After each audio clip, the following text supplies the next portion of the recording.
In a shocking development that has sent tremors through the 90-Day Fiance universe, an official inquiry has been opened by Indian immigration authorities in late October 2025 into the very validity of Jenny Slatten's marriage to Sumit Singh. Now, this isn't some random audit, a bureaucratic box-ticking exercise. No, this is the direct result of a formal, explosive complaint filed by the one group of people who never wanted this union to happen in the first place: Sumit's own family. And they've come armed with what they claim is irrefutable, undeniable proof that Jenny has been scamming the system and their son all along. Imagine this for a moment. Imagine moving across the world, leaving everything you know behind for love. Imagine finally, after years of struggle, marrying the person you fought for and slowly, painstakingly building a fragile peace with his skeptical family. Imagine finding an ally, a confidant, a bridge to your hostile mother-in-law. Now imagine discovering that the one person you trusted most in your new family was secretly recording you, documenting your every private conversation, just waiting for you to make a mistake. That is the waking nightmare Jenny Slatten is living right now, as we've learned from sources close to the situation that the Singh family's entire case, their entire legal assault, hinges on a series of secretly recorded audio clips. This is a story of deep deception, of familial betrayal on a scale we have never seen before, and a legal threat that could not only end Jenny's life in India, but could see her deported and banned for life. The stakes have never been higher. If you want to follow every twist and turn of this developing conspiracy, make sure you hit that like button, subscribe to this channel, and ring the bell for all notifications. You will not want to miss a single update on what is quickly becoming the Jenny deportation crisis. To understand how we got here, we have to rewind. We have to understand the core motivation of the Singh family. For years, their opposition to Jenny was framed around a very public, very emotional, and very Indian concern. Log kya kahenge? What will people say? The social shame of their son marrying a woman 30 years his senior, an American woman, was their primary, publicly stated objection. We watched them cry, we watched them yell, we watched Sadhna issue ultimatums. They tried every emotional tool in their arsenal to break the couple apart. They failed. Jenny and Sumit's bond, forged over a decade of struggle, proved resilient. But according to our inside source, a person with knowledge of the family's internal discussions, when the emotional war failed, the strategy shifted. It became colder, more calculated, and infinitely more dangerous. The public politeness we saw in later seasons, the grudging acceptance, the shared moments in the kitchen, our source claims it was all a mask. Behind the smiles and the superficial peace, a coordinated long-term effort was underway to gather evidence, to build a legal case that could accomplish what emotional blackmail could not: the permanent removal of Jenny Slatten from their lives and from India. The official complaint filed with the Foreigners Regional Registration Office, or FRRO, is built on a single, devastating accusation. They allege that Jenny's sole motivation for marrying Sumit was never love, but to secure a long-term spousal visa to live in India cheaply on her American Social Security income. The legal term they are using is spousal fraud, and it's a very serious charge. They are painting a picture of Jenny as a cunning financial predator, not a loving wife. They claim she never intended to be a proper Indian wife, to integrate into the family, or to build a genuine life with their son. Instead, they accuse her of using Sumit as an anchor, a human loophole to avoid the constant stress and expense of visa runs and to escape the high cost of living in the United States. In their formal statement, they allege that Jenny saw India as a cheap retirement plan and Sumit was simply the price of admission. It's a narrative designed to poison the well, to reframe every action Jenny has ever taken, every sacrifice she has made, as part of a cynical, long-term con. They are essentially telling the Indian government that one of its citizens has been victimized, used by a foreigner to defraud the nation's immigration laws. Now, an accusation this severe requires proof. You can't just walk into a government office and make a claim like that without something to back it up. And this is where the story takes its darkest turn. The family's core smoking gun evidence is a 9-minute, carefully edited audio file. This file, which has been submitted as official evidence, is allegedly a recording of a phone call between Jenny and her daughter, Christina. Our sources, who have been briefed on the contents of the file, say that for most of the recording, it's just a mother and daughter chatting. They talk about life, about day-to-day things, the kind of mundane conversation anyone might have.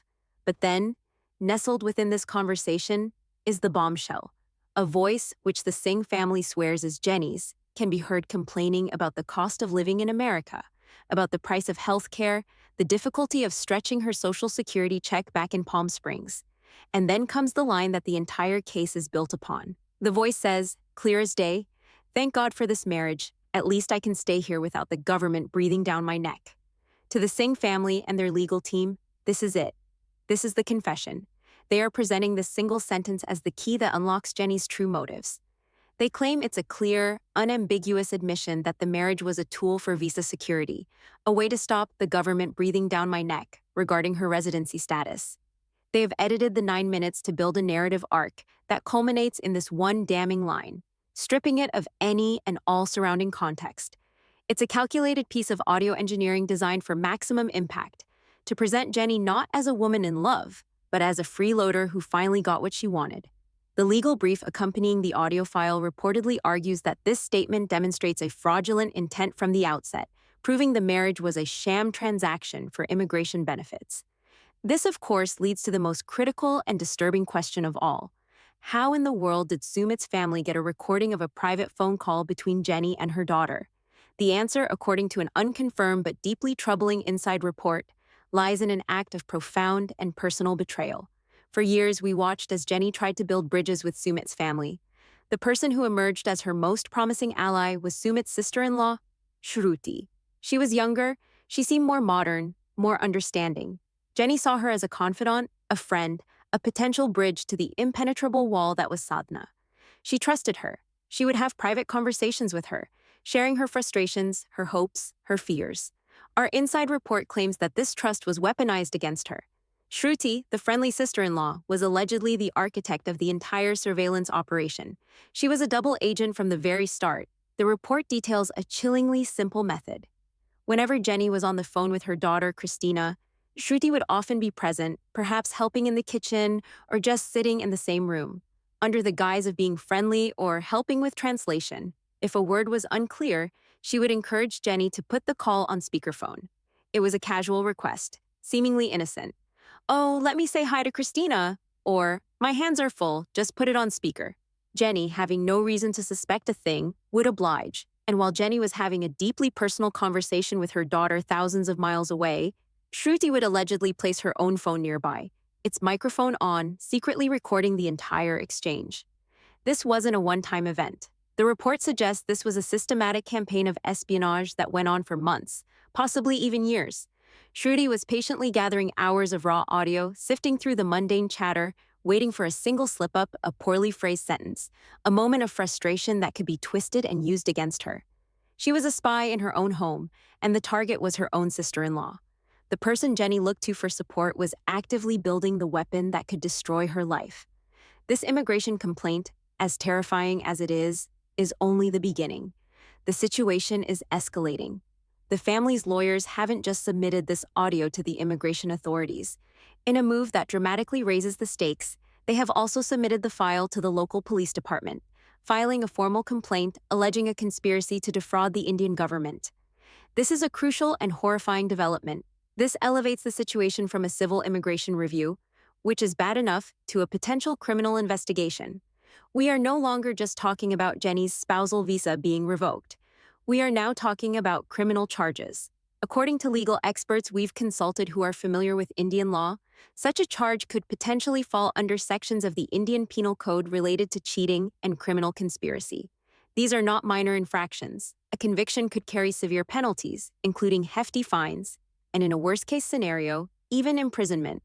And the immediate consequence of a criminal charge, or even a credible criminal investigation, is almost always the same for a foreign national: immediate deportation.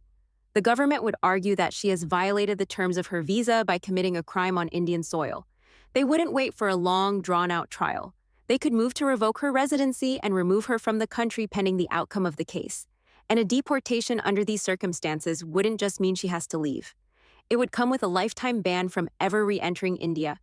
In a single stroke, the Singh family's strategy could achieve everything they've ever wanted. Jenny would be gone, her marriage to Sumit effectively nullified by distance, and she would be permanently barred from ever returning to the life and the man she fought for a decade to have. This is not just about a visa anymore. This is a full-scale legal war, and Jenny is facing the potential collapse of her entire world. This brings us to the reckoning. The very foundation of Jenny's life in India is crumbling beneath her feet.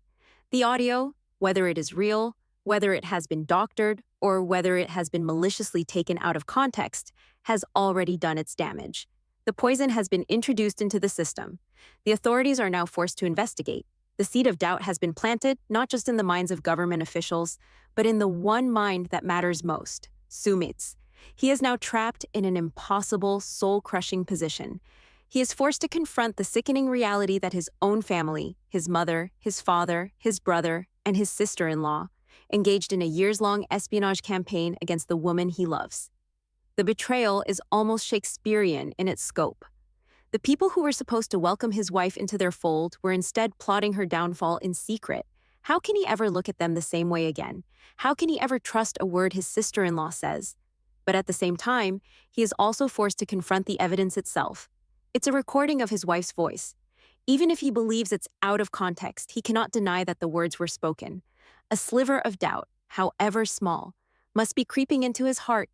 His family has been telling him for years that Jenny's intentions were not pure. He has defended her, fought for her, and alienated his family for her. Now they've presented him with something that, on the surface, seems to validate their worst fears. Is it possible? Could there be a fraction of truth in their accusations? He is being forced to question everyone's motives, including, perhaps for the first time in a long time, the motives of Jenny herself. The family has not just attacked Jenny's legal status. They have launched a precision strike on the very heart of her relationship with Sumit, creating a crisis of trust that may be impossible to repair. Let's dissect the family's strategy here, because it is as brilliant as it is cruel. For years, their emotional outbursts made them look like the villains in the eyes of the public. Sadhna's theatrics, Anil's stern pronouncements, they were seen as unreasonable and controlling. But now, they have reframed the entire conflict. They are no longer the hysterical parents. They are the concerned family, the whistleblowers, protecting their son and upholding the integrity of Indian law. They are using the very mechanisms of the state to wage their personal war.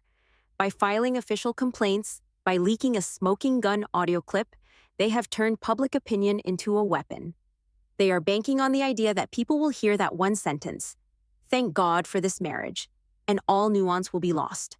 The narrative will become simple and powerful. A foreign woman scammed an Indian man for a visa. And the choice of Shruti as the operative was a masterstroke.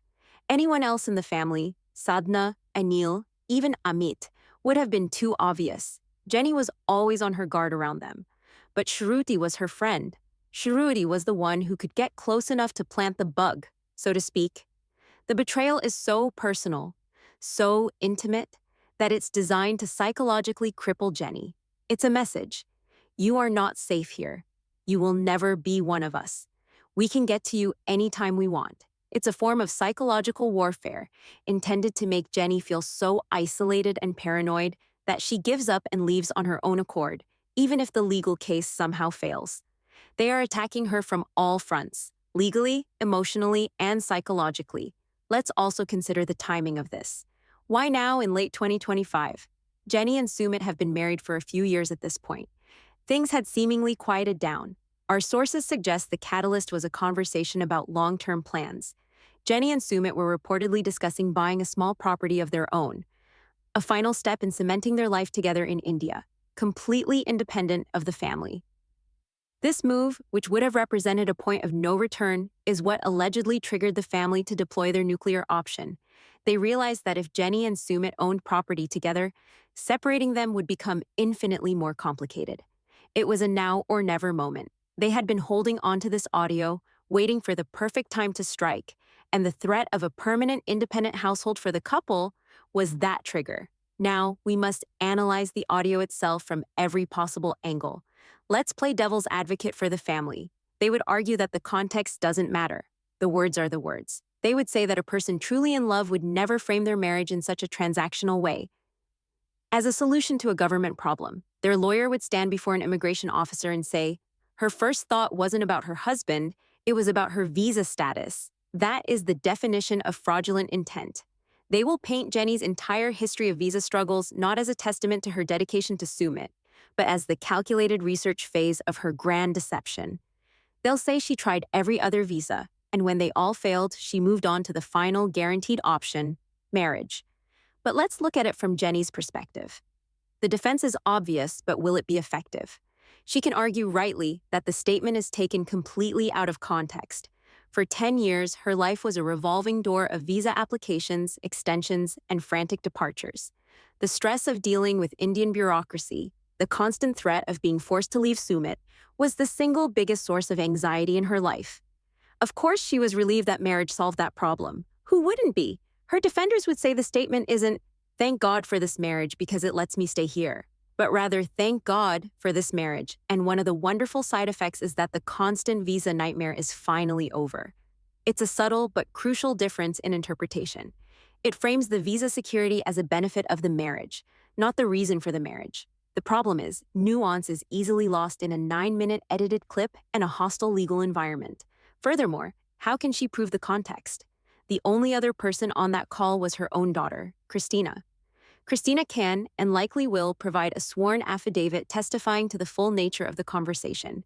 She can explain what her mother was talking about before and after the cherry-picked line. But she is Jenny's daughter. Her testimony will immediately be dismissed by the Singh family as biased and self-serving. It becomes a he said, she said situation, except one side has what appears to be hard audio evidence, and the other side only has a familial testimony to counter it. In the cold, impartial world of a legal inquiry, a secret recording, however unethically obtained, often carries more weight than the predictable defense of a close relative. This is the treacherous legal ground Jenny now finds herself on. The burden of proof has been shifted. Instead of the family having to prove the marriage is a sham, Jenny is now in a position where she has to prove her love is real. How do you prove a feeling? How do you quantify love and intent for a government official? She can point to the 10 years of struggle, the public scrutiny she endured, the life she gave up in America. But the Singh family's lawyers will be ready for that. They will twist it all. They'll say the 10 years of struggle were an investment in her scheme. The public scrutiny was just the cost of doing business. They have an answer for everything, and it all leads back to the narrative that Jenny is a master manipulator. And what about the legality of the recording itself? In many places, recording a conversation without the consent of all parties is illegal. However, India's laws on this can be complex and vary. Even if the recording was obtained illegally, a concept known as the fruit of the poisonous tree, some courts and administrative bodies might still allow it to be entered as evidence in certain circumstances, especially if it pertains to a matter of alleged fraud against the state. The Singh family's lawyers are likely betting that the immigration authorities will be more interested in the content of the recording than the method used to obtain it. They are creating a moral and legal quandary for the officials. Do they ignore a potential case of immigration fraud because the evidence was gathered unethically? It's a gamble, but one the family is clearly willing to take. The collateral damage in this is immense. Think about Christina. She is now an unwitting participant in this drama. Her private conversation with her mother has been twisted into a weapon to destroy her mother's life. She must feel an incredible sense of violation and guilt, even though she did nothing wrong. She will have to relive that conversation, dissect her own words, and defend her mother against these horrific accusations. And think about Amit, Sumit's brother. He is married to Shruti, the alleged secret agent. What did he know? Was he a part of this conspiracy, or was his own wife operating behind his back as well, under the direction of his parents? The family unit, already fractured, is now riddled with suspicion and paranoia. Sumit must be looking at his own brother and wondering, were you in on this? Did you know your wife was recording my wife? This is a family that has effectively self-destructed in a final, desperate attempt to control their son's life. They may succeed in getting rid of Jenny, but they will almost certainly lose Sumit in the process. Even if he were to somehow believe them, the act of such a cold, calculated betrayal against his chosen wife is something a son could never forgive. They are burning every bridge, scorching the very earth of their family tree, in pursuit of this one goal. They are risking their relationship with their son, their future grandchildren, if any were to come, everything, all to win this war. It speaks to the depth of their obsession, the level of what they perceive as a catastrophic family crisis. They see Jenny not just as an unsuitable wife, but as an existential threat to their family's honor, their lineage, and their way of life. And in their minds, when you are fighting an existential threat, all methods, no matter how deceitful, are justified. This is the tragic, warped logic that has led them to this point, a point of no return. The complaint has been filed. The audio is in the hands of the government. The clock is ticking on Jenny Slatten's life in India. The fallout from the family's legal declaration of war was immediate and catastrophic. We are now looking at the next phase of this crisis, the frantic, desperate fight for survival that is consuming Jenny and Sumit's lives. Let's delve deeper into what is happening on the ground, based on the reports we are piecing together from our sources. The first 24 hours after the official notice from the FRRO arrived were, by all accounts, a period of pure, unadulterated shock. The letter itself was cold, bureaucratic, informing Jenny that her spousal visa was under formal review due to a complaint alleging marriage fraud under the Foreigners Act.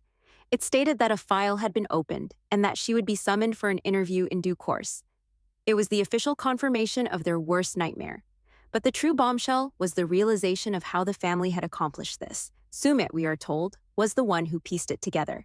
He recalled the numerous times Shruti had insisted on Jenny using the speakerphone, the way she would linger during private calls. The friendly sister-in-law, the supposed ally, was suddenly cast in a horrifying new light. Our source describes a scene of absolute devastation.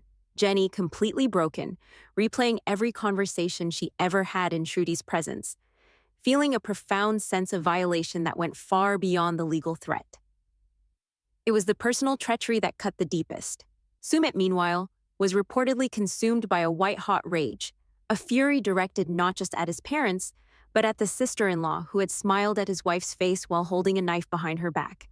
The initial confrontation with his family was, as you can imagine, explosive. He went to his parents' house not to plead, but to condemn. The conversation, as it has been relayed to us, was not a negotiation. It was an accusation. He confronted them with the knowledge of Shruti's involvement, the systematic recording, the calculated plot. And here is where the chilling nature of the Singh family's resolve becomes clear. According to our source, they did not deny it. Sadhna and Anil, with their lawyer reportedly present, calmly admitted to the entire scheme. They showed no remorse. Instead, they framed it as a painful but necessary act of love, a parental intervention to save their son from a woman they believe is a predator. They allegedly told Sumit, "We did this for you, to protect your future. She was never a wife to you, she was an opportunist, and we have the proof." They tried to turn it around on him, claiming that if his marriage were real, there would be no incriminating evidence to find. They presented their espionage as a righteous act, a holy war for the soul of their family. They had insulated themselves from guilt by convincing themselves of their own narrative. They are the saviors, and Jenny is the villain. There was no reasoning with them. They had crossed the Rubicon, and they were prepared to see this through to the bitter end, even if it meant destroying their relationship with their son forever. Realizing that his family was a lost cause, Sumit's focus shifted entirely to protecting his wife. The couple understood they were no longer in a family dispute. They were in a legal battle for Jenny's very presence in the country. They immediately sought legal counsel, and this is where their counter-strategy begins to take shape. They haven't just hired any small-town lawyer. Reports indicate they have retained the services of a top-tier immigration and human rights lawyer from Delhi, a woman known for her aggressive tactics and for taking on high-profile, controversial cases. This is a significant move. It signals that they are not going to play defense. They are going on the attack. The first part of their legal strategy, we're told, is to challenge the evidence itself. Jenny's lawyer has reportedly filed a motion to have the audio recording dismissed on the grounds that it was obtained illegally, in violation of India's telegraph and privacy laws. They will argue that allowing illegally obtained evidence sets a dangerous precedent, effectively sanctioning domestic spying among family members. This is a solid legal argument, but as we discussed, it's not a guaranteed win. So they are simultaneously pursuing a second, more aggressive path, discrediting the audio's content through forensic analysis. An independent audio forensics expert has allegedly been hired to analyze the 9-minute file. Their job is to search for any signs of manipulation. This is where it gets technical. They're not just listening to the words. They're looking at the sound waves, the ambient background noise, the very digital fingerprint of the file. Was the recording stopped and started? Are there microscopic gaps or changes in the room tone that would indicate different conversations have been stitched together? Is it possible that the key sentence, "Thank God for this marriage, at least I can stay here without the government breathing down my neck," was lifted from a completely different context and inserted into the conversation about finances? For example, could Jenny have been telling a story about a friend or talking hypothetically, and that one phrase was lifted and repurposed? The expert will also be analyzing the file for signs of digital compression and editing software, trying to prove that the 9-minute clip is not a true, uninterrupted recording, but a carefully constructed piece of audio propaganda. This is Jenny's best hope, to prove that the smoking gun is a forgery, a sophisticated cut-and-paste job designed to frame her. But what if the audio is forensically clean? What if Shruti recorded it in one continuous take, and Jenny really did say those exact words in that exact order? This is the nightmare scenario for Jenny's legal team, and they have a contingency plan for it. Their argument will pivot back to context. This is where Christina's testimony becomes absolutely critical. We've received an unconfirmed report that Christina is preparing to fly to India. She is not just coming to provide emotional support, she is coming as the sole witness for the defense. She will provide a sworn statement under penalty of perjury, detailing the entire unedited conversation. The legal team's hope is that her detailed, verifiable account of the full phone call will expose how grotesquely out of context the family's cherry-picked sentence truly is. She might be able to testify, for example, that just before Jenny made that remark, Christina had been complaining about her own rent or a looming tax bill in the U.S., prompting Jenny to reflect on her own past financial and bureaucratic struggles.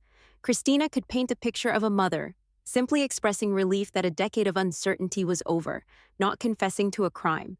The legal battle is also a public relations war. The Singh family, by submitting this to the police and leaking the details, has made it a public matter. And in the court of public opinion, they are working hard to frame the narrative. Local news outlets in India, we hear, are starting to pick up the story, and it's being framed in a way that is very dangerous for Jenny.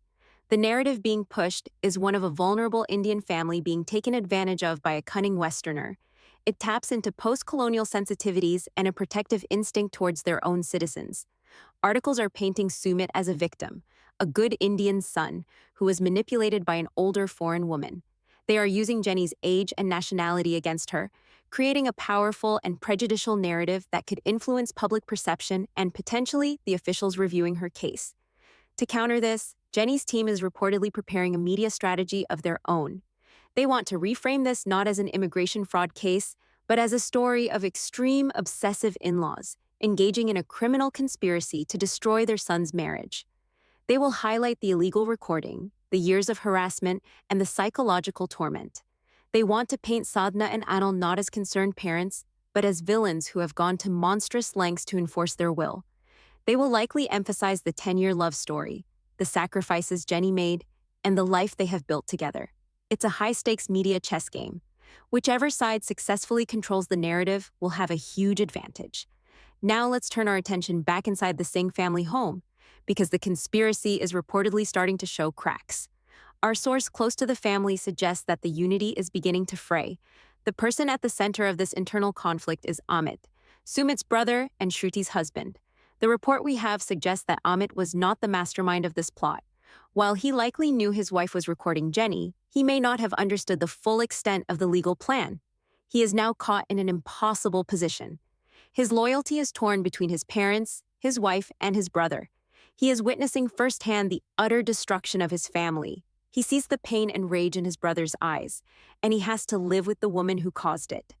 The theory gaining traction is that Amit is having a crisis of conscience. He is seeing his brother, the only sibling he has, being completely alienated, possibly forever. He is seeing his parents, in their obsessive quest, turn into people he barely recognizes. And he has to look at his own wife, Shruti, and wonder what this says about her character, her capacity for deceit. Is their own marriage built on a foundation of lies? The pressure on their relationship is said to be immense. Sumit has reportedly cut off all contact with Amit, viewing him as complicit in the betrayal. Amit is now facing the reality that he may have traded his relationship with his brother for the approval of his parents, and it's a trade he is starting to regret. This internal dissent is a crucial new development. A guilty and conflicted Amit could become the weak link in the family's united front. Let's also explore the financial accusation in more detail, because it is the bedrock of the family's case. They claim Jenny married Sumit to live in India cheaply. Is that even true?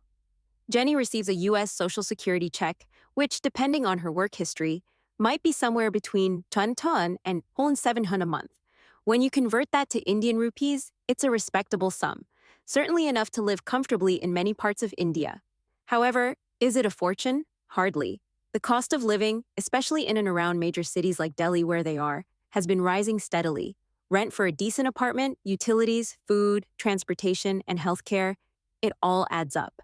Jenny's legal team will likely submit a detailed financial breakdown, showing that her income provides a comfortable but modest lifestyle, not a lavish one. They will argue that the idea she orchestrated a decade-long, emotionally grueling international affair just to live a slightly more affordable retirement is patently absurd. They will contrast her modest living with the life she could have had in the US, surrounded by her children and grandchildren. The argument will be that she has sacrificed far more in terms of family and familiarity than she has gained in financial advantage. She didn't choose India because it was cheap. She chose India because Sumit was there. The psychological toll on Sumit cannot be overstated. He is in a waking nightmare. On one side, he has the woman he loves, who is now terrified, paranoid, and facing deportation. Her entire sense of safety has been shattered. He has to be her rock, her protector, her entire support system, all while she may be looking at him and, in her darkest moments, wondering if he knew. That's the insidious nature of this betrayal. It poisons everything. On the other side, he has his family, the people who raised him, who are now his sworn enemies. In Indian culture, the concept of filial piety, of respecting and obeying your parents, is deeply ingrained. To defy them in such a public and aggressive way goes against every fiber of his cultural conditioning. He is essentially being forced to legally declare that his own parents are liars and conspirators. This is a wound that will never, ever heal. He is being forced to choose once and for all, and the family has engineered the situation so that no matter who he chooses, he will suffer an unbearable loss. And what about Shruti? What was her motivation? Was it simply to curry favor with her powerful mother-in-law, Sadhna? Our inside source has floated a more cynical and disturbing theory. The Singh family is moderately well off. There is likely family property, savings, a business. The theory suggests that Sadhna and Anil may have promised Shruti and Amit a greater share of the family inheritance if they could successfully handle the Jenny problem. In this scenario, Shruti's betrayal wasn't just about family politics. It was a cold, calculated business decision. She was securing her own financial future by destroying Jenny's. This would reframe her from a pawn of her in-laws into a ruthless player in her own right, a woman who saw an opportunity to improve her standing and her wealth, and was willing to commit an act of profound cruelty to seize it. If this theory is true, it makes the betrayal even more grotesque, transforming a family drama into a sinister plot worthy of a crime thriller. As the days turn into weeks, the legal machinery will grind on. There will be filings and counterfilings, statements will be taken, the summons will arrive, and Jenny will have to walk into a government office and sit across from an official who holds her entire future in their hands. She will have to look that person in the eye and convince them that her love is real, while a recording of her own voice suggests otherwise. The pressure is almost unimaginable. Every friendly neighbor could be a spy for the family. Every bureaucratic delay will feel like a nail in the coffin. The life she and Sumit built, a life of quiet domesticity, has been turned into a battlefield. Their home is no longer a sanctuary. It's a command center for a war they never wanted to fight. And we are now hearing of a new, potentially game-changing development. This is the latest piece of information we have, and it is critical. A source has indicated that Amit, ridden with guilt and ostracized by his brother, has made a secret overture, not to Sumit directly, but through a trusted mutual friend. He has reportedly expressed deep regret and has hinted that the 9-minute audio file is not the only recording that exists. He has implied that Shruti recorded hours upon hours of conversations, and that the family is sitting on a mountain of raw audio. And within that raw audio, there is allegedly exculpatory evidence.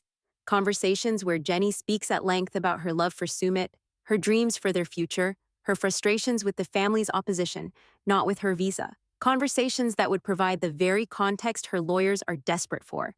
The implication is terrifying and yet offers a sliver of hope. The Singh family, in their zeal to frame Jenny, may be actively suppressing evidence that proves her innocence.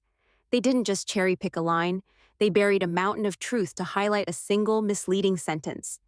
The message from Amit was cryptic, a desperate hint from a man trapped on the wrong side of a moral event horizon.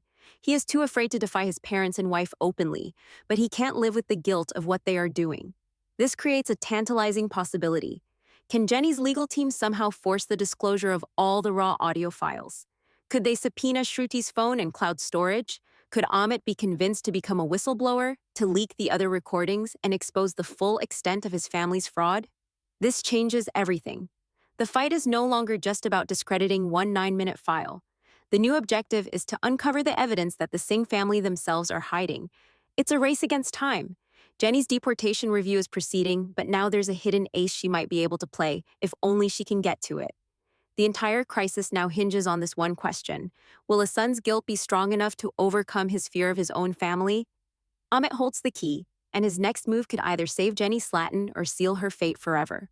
The Jenny deportation crisis has just entered its most critical and unpredictable phase. The family drew first blood, but the war is far from over.